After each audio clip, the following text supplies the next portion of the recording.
नमस्कार साथियों, स्वागत है फिर से अपना YouTube channel vision online classes में।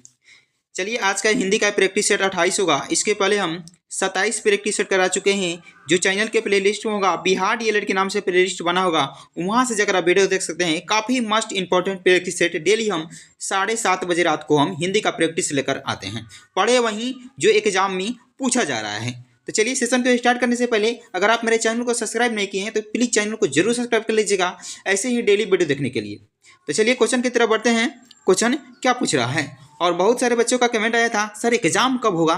तो आपको बता दें कि आपका ऑफिशियल नोटिफिकेशन अभी नहीं आया है। जब भी आ जा रहा है तो हमको बता देंगे कि आपका एग्ज़ाम कब होने वाला है।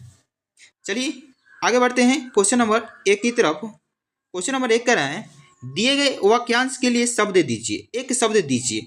तो तीव्र बुद्धि वाला को एक शब्द में क्या कहा जाता है। तो अल्प बुद्धि की, दुर्बुद्ध बुद्धि की, मंद बुद्धि की, कुशाग्र बुद्धि। तो चलिए, क्वेश्चन नंबर 1 का आंसर लगाइए। तीव्र बुद्धि वाला को एक शब्द में क्या कहा जाता है।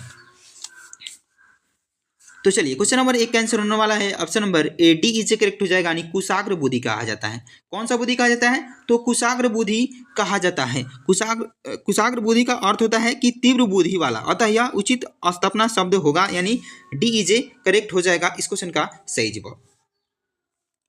आगे बढ़ते हैं क्वेश्चन नंबर 2 की तरफ। क्वेश्चन नंबर 2 का है, शाश्वत का विलोम शब्द होगा, यानी शाश्वत का उल्टा क्या हो जाएगा।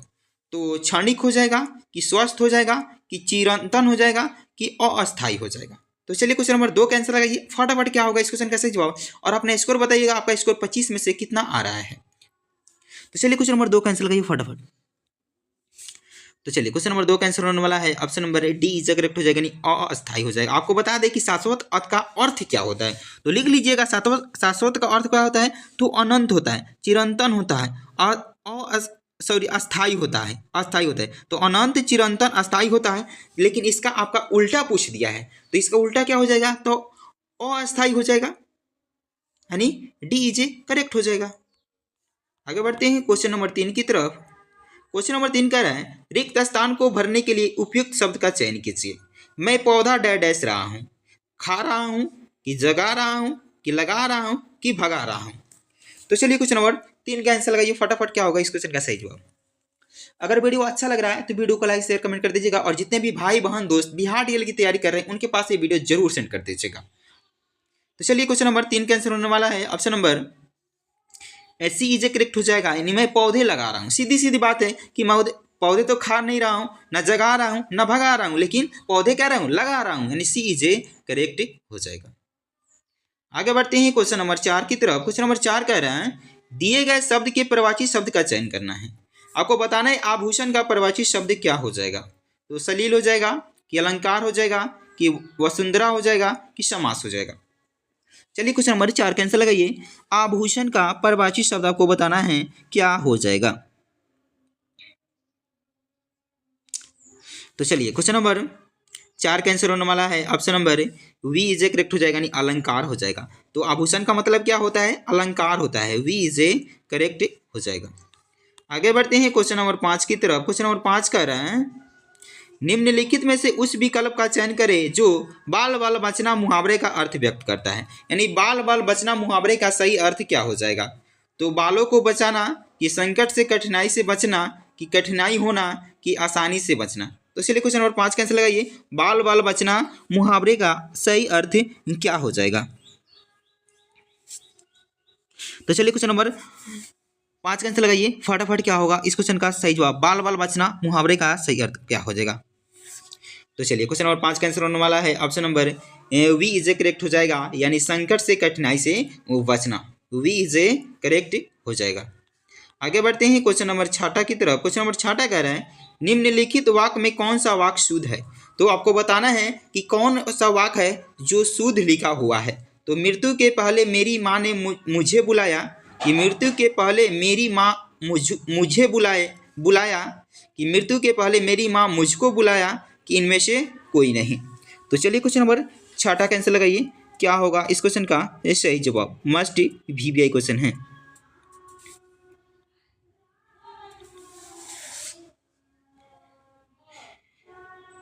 तो चलिए, क्वेश्चन नंबर 6 का आंसर होने वाला है option number C is a correct हो जाएगा, यानी मृत्यु के पहले मेरी माँ मुझको बुलाया। सी इज ए करेक्ट हो जाएगा।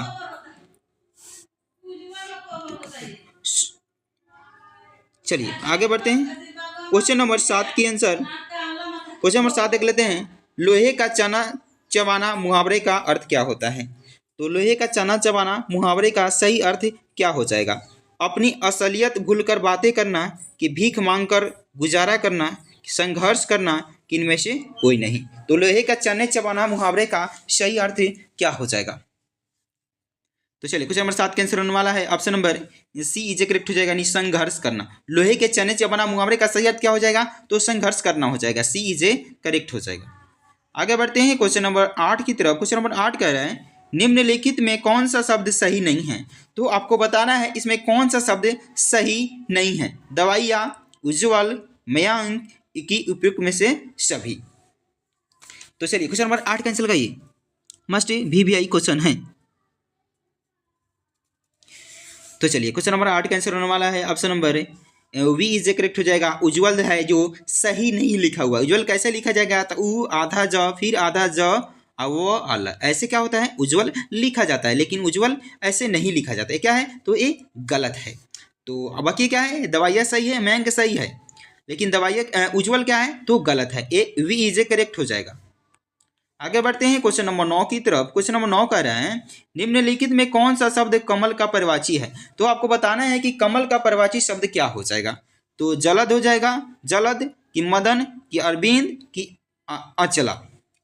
तो चलिए क्वेश्चन नंबर 9 कैंसिल लगाइए। कमल का परिवाची शब्द आपको बताना है। तो चलिए क्वेश्चन नंबर 9 कैंसर होने वाला है option number C is correct हो जाएगा, यानी अरविंद हो जाएगा। क्या हो जाएगा? तो अरविंद हो जाएगा। सी इज करेक्ट हो जाएगा इस क्वेश्चन का सही जवाब। आगे बढ़ते हैं क्वेश्चन नंबर 10 की तरफ। क्वेश्चन नंबर 10 कह रहा है संधि शब्द का सही संधि विच्छेद निम्नलिखित में से कौन सा होगा? यानी संधि का आपको संधि विच्छेद बताना है, कौन सा इसमें सही हो जाएगा। तो चलिए क्वेश्चन नंबर 10 कैंसिल लगाइए, फटाफट क्या होगा इस क्वेश्चन का सही जवाब? मस्ट VVI है। तो चलिए क्वेश्चन नंबर 10 कैंसिल होने वाला है option number A is correct हो जाएगा, यानी सम जोड़ धी हो जाएगा। संधि का सही संधि विच्छेद क्या हो जाएगा? तो सम जोड़ धी हो जाएगा। ए इज करेक्ट हो जाएगा। आगे बढ़ते हैं क्वेश्चन नंबर 11 की तरफ। क्वेश्चन नंबर 11 कह रहे हैं निम्नलिखित शब्द में समास है। आपको बताना है किसमें समास है। तो राज्याध्यक्ष में, कि राजा रानी में, कि यथाशक्ति, कि उपयुक्त में से सभी। तो चलिए क्वेश्चन नंबर 11 कैंसिल करिए।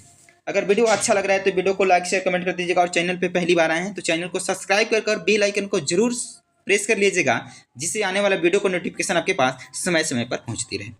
तो चलिए क्वेश्चन नंबर 11 का आंसर होने वाला है option number D is correct हो जाएगा, यानी उपयुक्त में से सभी हो जाएगा। सभी में क्या है? तो समास है। डी इज करेक्ट हो जाएगा।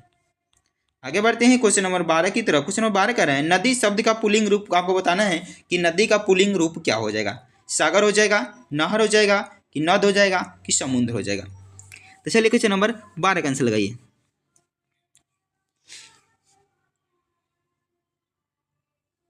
तो चलिए क्वेश्चन नंबर 12 का आंसर होने वाला है option number C is correct हो जाएगा, यानी नद हो जाएगा। नदी क्या है? तो स्त्रीलिंग शब्द है। कौन नदी क्या है? तो स्त्रीलिंग शब्द है, लेकिन इसका पुल्लिंग पूछ रहा है तो क्या हो जाएगा? नद हो जाएगा, यानी सी इज करेक्ट हो जाएगा। आगे बढ़ते हैं क्वेश्चन नंबर 13 की तरफ। क्वेश्चन नंबर 13 कह रहे हैं अहिर शब्द का स्त्रीलिंग रूप है। तो अहिर शब्द का स्त्रीलिंग रूप बताना है आपको, क्या हो जाएगा? तो अहिरन हो जाएगा, कि अहिरीन हो जाएगा, कि अहरीन हो जाएगा, कि समुद्र हो जाएगा। तो चलिए क्वेश्चन नंबर 13 का आंसर लगी, और अहिर शब्द का स्त्रीलिंग रूप क्या हो जाएगा? तो आपको बता दें अहिर क्या है। तो अहिर क्या है? तो पुल्लिंग शब्द हो जाएगा। अहिर पूछ देगा तो क्या हो जाएगा? तो पुल्लिंग शब्द होगा, लेकिन इसका स्त्रीलिंग पूछ रहा है तो क्या हो जाएगा? Option number O B is correct हो जाएगा, अहिरीन हो जाएगा।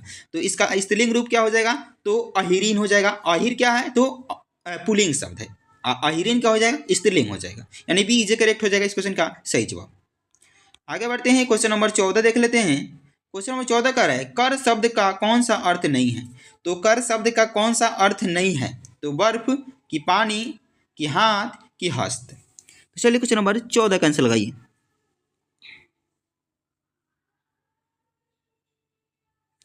तो चलिए क्वेश्चन नंबर 14 का आंसर होने वाला है option number A is correct हो जाएगा, यानी बर्फ जो कर शब्द का अर्थ नहीं होता है। बाकी पानी होता है, हाथ होता है, अस्त होता है कर शब्द का अर्थ। इसका क्वेश्चन का सही जवाब क्या हो जाएगा? ए इज ए करेक्ट हो जाएगा। जो कर शब्द का अर्थ नहीं है, जो बर्फ नहीं है, लेकिन कर शब्द का पानी होता है, हाथ होता है, हस्त होता है, लेकिन बर्फ नहीं होता है। ए इज ए करेक्ट हो जाएगा। आगे बढ़ते हैं क्वेश्चन नंबर 15 की तरफ। क्वेश्चन नंबर 15 कह रहा है वह गंदगी से घृणा करता है में से कौन सा कारक है? वह गंदगी से घृणा करता है में से कौन सा कारक हो जाएगा? तो संप्रदान, अपादान की अधिकरण की कर्म। तो चलिए क्वेश्चन नंबर 15 कैंसिल करिए।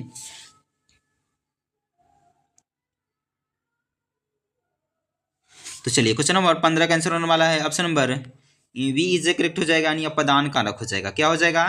तो अपदान कारक हो जाएगा, बी इज ए करेक्ट हो जाएगा। आगे बढ़ते हैं क्वेश्चन नंबर 16 देख लेते हैं। क्वेश्चन नंबर 16 कह रहे हैं सोहन मकान के भीतर है में कौन सा कारक है? आपको बताना है कि सोहन मकान के भीतर है में कौन सा कारक है? तो अधिकरण, अपादान, संप्रदान की कर्म। तो चलिए क्वेश्चन नंबर 16 का आंसर होने वाला है। Option number A is correct हो जाएगा, यानी अधिकरण कारक हो जाएगा। कौन सा कारक हो जाएगा? तो अधिकरण कारक हो जाएगा। आपको बता दें अधिकरण में पर आ जाएगा, वहाँ कौन सा कारक हो जाएगा? तो अधिकरण कारक हो जाएगा, यानी ए इज करेक्ट हो जाएगा इस क्वेश्चन का सही जवाब। आगे बढ़ते हैं क्वेश्चन नंबर 17 की तरफ। क्वेश्चन नंबर 17 कर रहे हैं मुझसे पत्र नहीं लिखा जाता में कौन सा वाच है?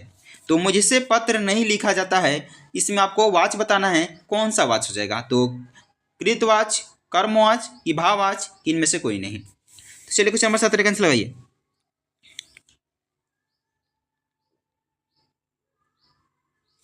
तो चलिए क्वेश्चन नंबर 17 का आंसर होने वाला है। Option number B is a correct हो जाएगा, यानी कर्मवाच हो जाएगा। क्या हो जाएगा? तो कर्मवाच हो जाएगा, वी इज ए करेक्ट हो जाएगा।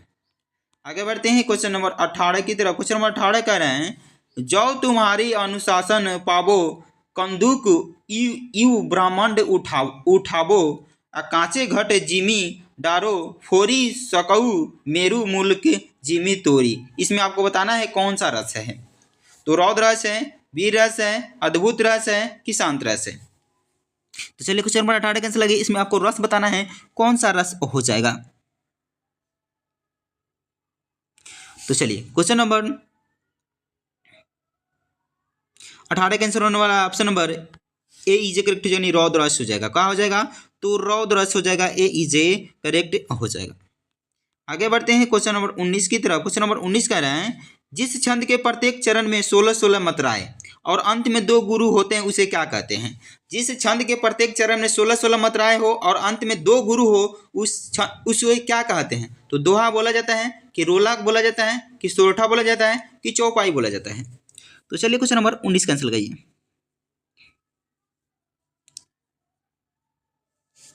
तो चलिए क्वेश्चन नंबर 19 का आंसर होने वाला है। Option number D is correct हो जाएगा, यानी चौपाई बोला जाता है। तो जिस छंद के प्रत्येक चरण में 16-16 मात्राएं और अंत में 2 गुरु होते हैं उसे क्या कहते हैं? तो चौपाई बोला जाता है, डी इज करेक्ट हो जाएगा। आगे बढ़ते हैं क्वेश्चन नंबर 20 की तरफ। क्वेश्चन नंबर 20 कह रहे हैं 13-11 मात्राओं पर यति एवं 4 चरण युक्त छंद है। तो जो 13 और 11 मात्राओं वाली शब्द शक्ति होती है, यति एवं 4 चरण युक्त छंद आपको बताना है, इसमें कौन सा छंद हो जाएगा? दोहा हो जाएगा, रोला हो जाएगा, कुंडलिया हो जाएगा कि चौपाई हो जाएगा? 13-11 मात्राओं वाला। जल्दी से बताइए इस क्वेश्चन का सही जवाब। मस्ट भी आई है। तो चलिए क्वेश्चन नंबर 20 का आंसर होने वाला है। Option number A is correct हो जाएगा, दोहा हो जाएगा। क्या हो जाएगा? तो दोहा हो जाएगा, ए इज करेक्ट हो जाएगा। आगे बढ़ते हैं क्वेश्चन नंबर 21 की तरफ। क्वेश्चन नंबर 21 कह रहे हैं गर्व करऊ रघुनंदन जिन मन माँ देखऊ आपन मूर्ति सिय के छा। उपयुक्त पंक्ति में आपको अलंकार बताना है, कौन सा अलंकार हो जाएगा? रूपक हो जाएगा, व्यतिरेक हो जाएगा कि प्रतीप हो जाएगा कि अतिशोक्ति हो जाएगा? तो चलिए क्वेश्चन नंबर 21 कैंसिल लगाइए, कौन सा इसमें आपको अलंकार हो जाएगा? तो चलिए क्वेश्चन नंबर 21 का आंसर होने वाला है। Option number C is correct हो जाएगा, यानी प्रतीप हो जाएगा। कौन अलंकार हो जाएगा? तो प्रतीप अलंकार हो जाएगा, सी इज करेक्ट हो जाएगा। आगे बढ़ते हैं क्वेश्चन नंबर 22 की तरफ। क्वेश्चन नंबर 22 कह रहे हैं पट योजक चिन्ह पित मानहु तड़ित रुचि सूचि नौमी जनक सुतवावर में कौन सा अलंकार है? तो पट पित मानहु तड़ित रुचि सूची नवमी जनक सुतवार में आपको अलंकार बताना है। कौन सा अलंकार हो जाएगा? रूपक हो जाएगा, उपमा हो जाएगा, कि उदाहरण हो जाएगा, कि उत्प्रेक्षा हो जाएगा? तो चलिए क्वेश्चन नंबर 22 का आंसर लगाइए। मस्ट VBI क्वेश्चन है, जल्दी से इस क्वेश्चन का सही जवाब बताइए। तो चलिए क्वेश्चन नंबर 22 का आंसर होने वाला है option number B is correct हो जाएगा, नहीं उपमा अलंकार हो जाएगा। कौन सा अलंकार हो जाएगा? तो उपमा अलंकार हो जाएगा। आगे बढ़ते हैं क्वेश्चन नंबर 23 की तरफ। क्वेश्चन नंबर 23 कह रहे हैं मुनि पद कमल बंदी दो भ्राता, चले लोक लोचन सुख दाता, बालक वृंद देखी अति शोभा, चले संग संग लोचन मनु लोभा, उपयुक्त छंद किस प्रकार का है? तो बैरवे है, सोरठा है, चौपाई है, कि दुआ है? तो चलिए क्वेश्चन नंबर 23 कैंसिल लगाइए। इस क्वेश्चन का सही जवाब क्या हो जाएगा?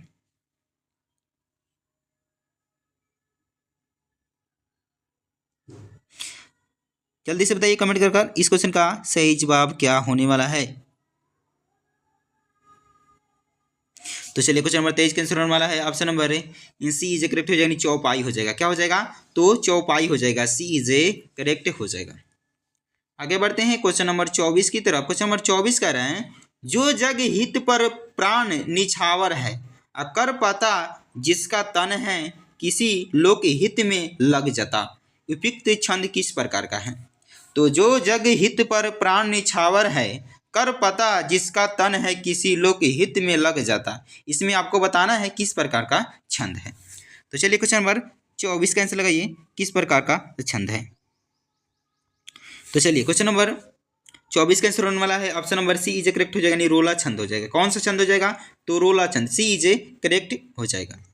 आगे बढ़ते हैं क्वेश्चन नंबर 25 है, आज का ये प्रैक्टिस सेट का लास्ट क्वेश्चन होगा और अपना स्कोर बताइएगा, आपका स्कोर 25 में से कितना आ रहा है। तो हिंदी में वर्ण कितने प्रकार के होते हैं? तो 2, 3, 4 कि 5? तो चलिए क्वेश्चन नंबर 25 का आंसर होने वाला है option number A is correct हो जाएगी, 2 होते हैं। कौन कौन से होते हैं? तो स्वर वर्ण होते हैं और व्यंजन वर्ण होते हैं। कौन सा? स्वर वर्ण और व्यंजन वर्ण होते हैं। लिख लीजिएगा स्वर वर्ण किसे कहते हैं? तो जिन वर्णों के उच्चारण में व्यंजन वर्ण की सहायता न लिया जाता है, तो जिन वर्णों के उच्चारण में व्यंजन वर्ण की सहायता न लिया जाता है उसे स्वर वर्ण कहते हैं। जैसे कि अ आ हर्ष दीर्घ गई। और व्यंजन वर्ण किसे कहते हैं? तो जिन वर्णों की उच्चारण में स्वर वर्ण की सहायता ली जाए उसे क्या कहते हैं? तो व्यंजन वर्ण कहते हैं। जैसे कि बोलिएगा क, तो क बोलने पर क्या आ रहा है? तो अ आ रहा है। तो इसमें क्या होता है? तो स्वर वर्ण की सहायता लिया जाता है, तो इसलिए क्या हो जाता है? इसमें स्वर वर्ण की सहायता लिया जाता है। तो चलिए आज के लिए इतना ही था, फिर मिलते हैं अगले वीडियो में। अगर वीडियो आपको अच्छा लगा हो तो वीडियो को लाइक शेयर कमेंट कर दीजिएगा, और चैनल पे पहली बार आए हैं तो चैनल को सब्सक्राइब कर बेल आइकन को प्रेस कर लीजिएगा, जिससे आने वाले वीडियो को नोटिफिकेशन आपके पास समय समय पर पहुंचती रहे। चलिए जय हिंद।